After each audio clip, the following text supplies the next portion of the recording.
Hi everyone, I'm presenting the preliminary findings from a recent qualitative research study conducted by myself, Dr. Laura Brown, and my good friend and colleague, Dr. Elaine Flores.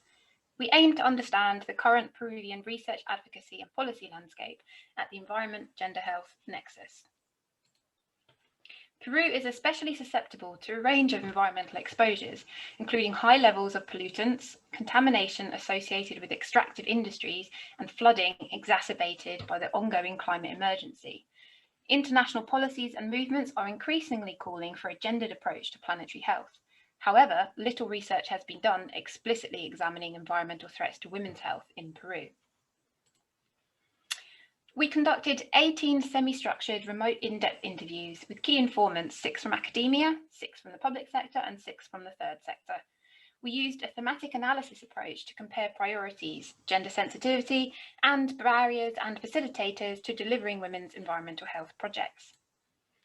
We found that priorities were not always well aligned across organisations, with few explicitly focusing on the environment, gender, and health nexus.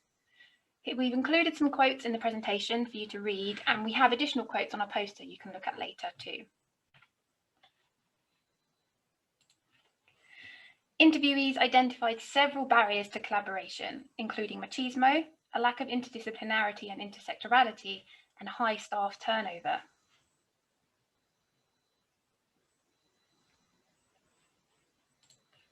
Some interviewees also identified aspects which helped collaboration, such as having direct relationships built on reputation and trust with transparency and accountability.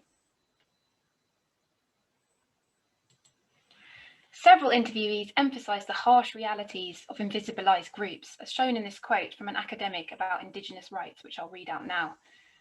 You need to understand that you have rights, that you should not give up your land, or what benefits you can have that will serve you from generation to generation, and not only for a year.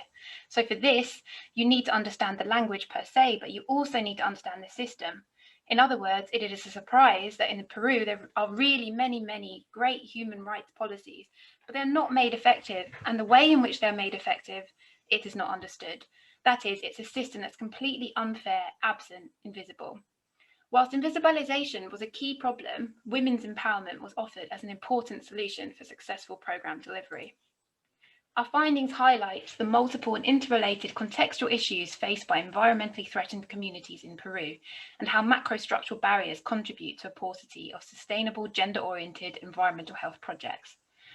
Thank you for listening. Please check out our poster for more information.